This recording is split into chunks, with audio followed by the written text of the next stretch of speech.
순종하면 주가 사랑해 주시리라. 의지하고 순종하는 길은 예수 안에 즐겁고 복된 길이로다.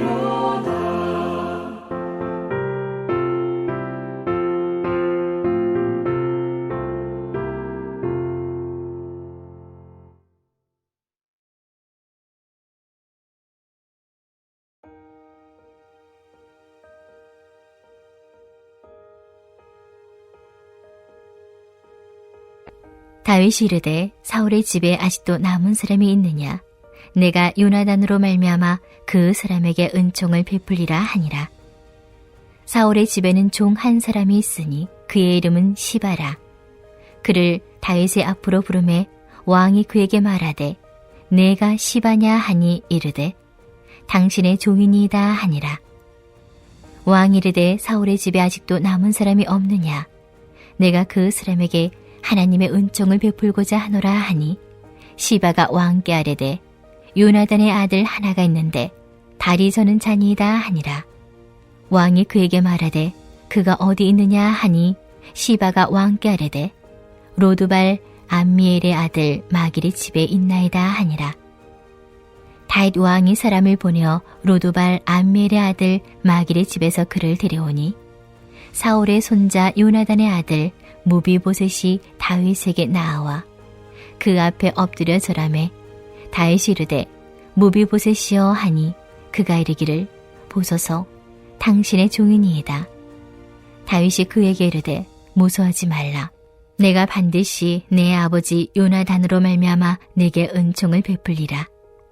내가 내 할아버지 사울의 모든 밭을 다 내게 도로 주겠고 또 너는 항상 내 상에서 떡을 먹을지니라 하니 그가 절하 이르되 이 종이 무엇이기에 왕께서 죽은 개 같은 나를 돌아보시나이까 하니라.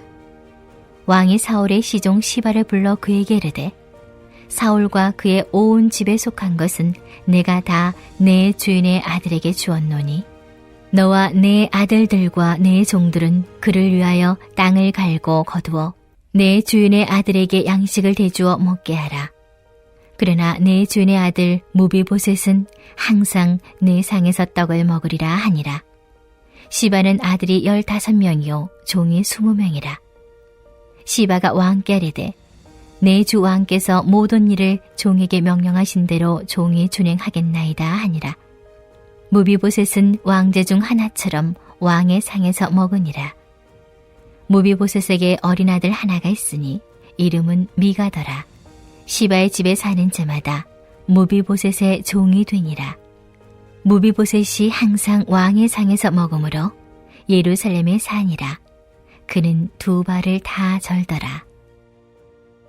오늘도 하나님의 말씀을 통해 새 힘과 지혜를 얻으시기를 소망합니다.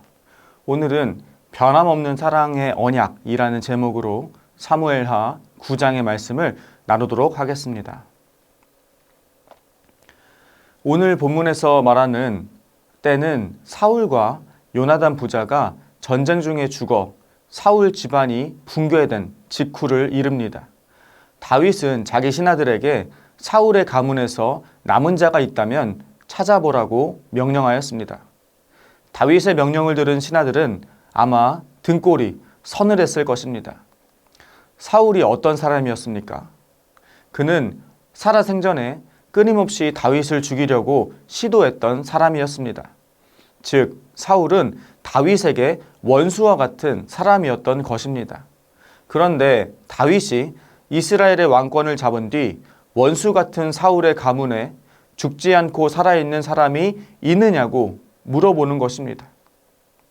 보편적인 인류 역사에서 한 나라에 새로운 왕이 탄생하면 대부분의 왕은 자신을 반대하는 세력들을 제거하였습니다. 그렇게 하여야만 왕권이 보장되고 반란의 요소가 사라지기 때문입니다. 그러므로 다윗의 명령을 들은 신하들은 사울의 집안에 살아남은 자가 있다면 큰일을 당할 것이라 생각했을 것입니다. 하지만 다윗은 신하들에게 이 명령이 부정적인 것이 아니라 긍정적인 의도를 가지고 있다고 설명하였습니다. 사울의 집안에서 남은 자가 있다면 그에게 은혜를 베풀겠다는 것입니다. 신하들 중에는 다윗의 이런 의도를 의심하는 사람도 있었을 것입니다. 왜냐하면 자신을 죽이려고 했던 사울 가문의 사람에게 은혜를 베풀겠다는 다윗의 뜻이 정녕 이해할 수 없는 것이기 때문입니다. 어쨌든 다윗의 신하들은 왕의 명령이니 사울의 가문에서 살아남은 자손이 있는지 수소문하였습니다. 그러던 중에 한 신하가 사울 집안의 노예였던 시바라는 자를 만났습니다. 그는 사울의 가문 중 유일하게 살아남은 자가 그의 손자인 무비보셋이라고 하였습니다. 그리고 시바는 무비보셋이 살고 있는 거주지 정보와 함께 그가 다리를 저는 사람이라는 것을 알렸습니다. 다윗은 시바를 통해 사울의 손자인 무비보셋을 대면하게 되었습니다. 다윗은 두려움에 떨고 있는 무비보셋을 안심시키며 그에게 은총을 베풀 것이라 말하였습니다. 그러나 다윗의 신하들처럼 무비보셋도 다윗의 본심이 무엇인지 알지 못하였기 때문에 경계를 풀지 않고 스스로를 낮추었습니다. 그는 스스로를 다윗의 종 그리고 죽은 개와 같다고 소개하였습니다. 한때 사울 집안의 왕실 후손이었지만 이제는 가문이 몰락하여 아무 힘도 없는 처지이며 왕족으로서의 지위를 모두 잃어버렸기 때문입니다. 무비보셋은 자신의 할아버지인 사울이 다윗을 죽이려고 했던 것을 잘 알고 있었을 것입니다. 그러므로 그는 행여나 그의 말이 다윗의 심기를 건드리지는 않을까 우려하여 한마디 한마디를 조심스럽게 하였을 것입니다. 하지만 다윗에게 다른 속내는 없었습니다. 다윗은 무비보셋을 안심시키며 그에게 하나님의 은혜와 자비를 맛보게 하였습니다. 다윗은 무비보셋에게 베푼 은혜는 두 가지입니다. 첫째로 무비보셋은 사울의 소유였던 모든 밭을 상속하게 되었습니다. 다윗은 이 밭을 통해 무비보셋의 생계를 책임지고 그의 가문의 재산을 회복시켰습니다. 둘째로 다윗은 무비보셋에게 왕의 상에서 함께 식사할 권한을 주었습니다. 왕의 상에서 함께 식사하는 것은 왕자들에게만 허용된 특권이었는데 다윗은 이 무비보셋을 왕자로 삼아 이 특권을 누리도록 하였습니다. 덕분에 그는 왕족의 지위를 회복할 수 있게 되었습니다. 다윗은 무비보셋에게 은총 베푸는 것을 확실하게 하고자 하였습니다. 그는 무비보셋과 대화한 후 이번에는 사울의 종이었던 시바를 불렀습니다. 무비보셋은 사울의 소유였던 모든 밭을 상속받게 되었지만 무비보셋은 다리가 불편한 사람이었고 그 넓은 토지를 경작할 사람이 없었습니다. 그러므로 다윗은 이를 해결하기 위해 시바에게 무비보셋의 종이 되어 그를 평생 섬기라고 명령하였습니다. 이제 시바는 물론이고 그의 아들들과 그 집안의 모든 종은 무비보셋의 그를 위해서 사울의 소유였던 밭을 경작해야 하는 상황이 되었습니다. 시바는 다윗의 명령에 대해 당혹감을 느끼며 불편하게 여겼을 것입니다.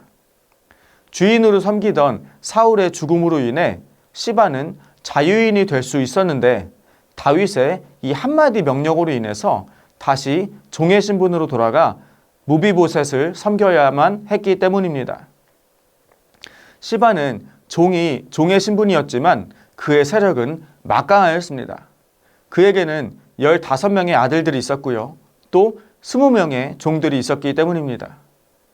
그가 마음만 먹는다면 충분히 무비보셋을 해할 수 있으리라 생각하여 다윗은 시바에게 무비보셋의 종으로서 충실하게 주인을 섬겨라 하면서 신신당부를 하였습니다.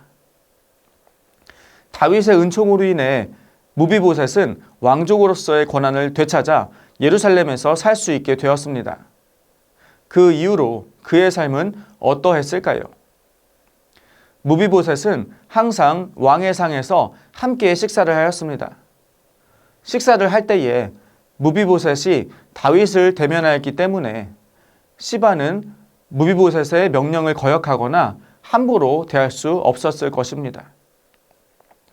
하지만 무비보셋은 여전히 두 발을 저는 장애인의 모습으로 여생을 살았습니다.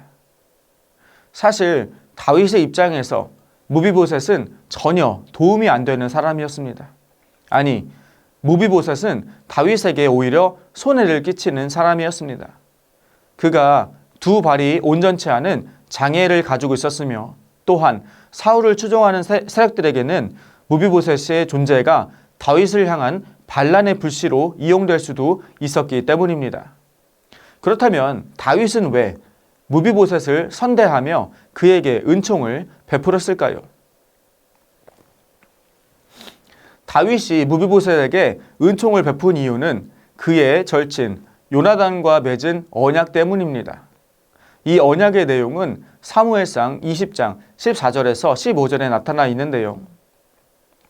제가 쉬운 성경 버전으로 읽어 드리겠습니다.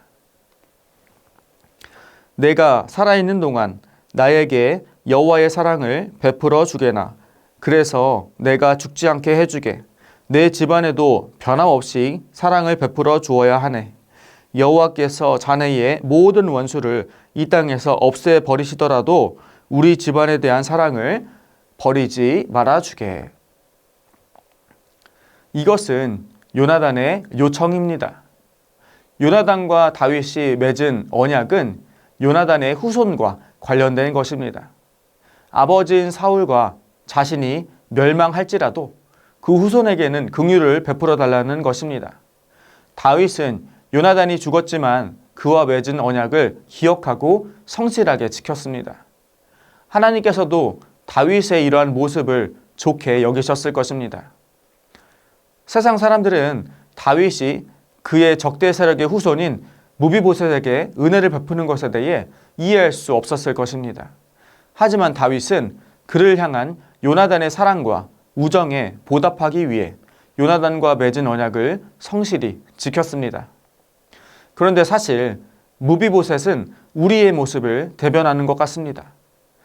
무비보셋은 다윗에게 반란의 씨앗이 되고 큰 도움이 안 되며 어쩌면 손해를 끼치는 존재이기 때문인데요. 마찬가지로 우리 또한 하나님께 반역하고 도움을 드리기는커녕 불순종하는 자들이기 때문입니다. 왜 하나님께서는 무비보셋과 같이 쓸모없는 우리에게 은혜를 베푸시는 것일까요? 그 이유는 예수 그리스도를 통한 사랑의 언약 때문입니다. 다윗이 요나단과 언약을 맺었듯이 하나님께서는 그보다 훨씬 더 이전에 우리와 사랑의 언약을 맺으셨습니다. 놀라운 사실은 다윗의 경우 요나단의 사랑과 헌신에 대한 이 보답의 차원에서 언약을 지켰지만 우리 하나님께서는 보답의 차원이 아닌 우리를 먼저 사랑하심으로 예수 그리스도를 통한 사랑의 언약을 세우셨다는 것입니다. 이것이 우리를 향한 하나님의 은혜이며 변함없는 사랑의 언약입니다. 사울은 하나님께 불순종하여 그의 가문이 멸망당하는 저주를 받게 되었습니다. 그러나 하나님은 다윗을 통해 사울의 가문에게 은혜를 베푸셨습니다. 우리 또한 사울처럼 하나님께 불순종하는 죄를 지으며 살아갑니다. 이로 인해 우리는 죄의 결과로 심판을 당해 멸망당할 운명이었습니다. 그러나 자비로우신 하나님은 예수님을 통해 우리에게 구원의 은혜를 베푸셨습니다. 무비보셋은 다윗에게 은혜를 받은 뒤에도 여전히 다리를 절며 다윗에게 도움을 줄 수 없는 사람이었습니다. 그러나 그는 왕의 식탁에서 왕자의 신분을 누리는 구원의 기쁨을 누렸습니다. 우리도 무비보셋처럼 하나님께 무엇 하나 해드릴 수 없는 무익한 종입니다. 그러나 하나님께서는 우리를 자녀 삼으시고 왕 같은 제사장으로 삼으셨습니다.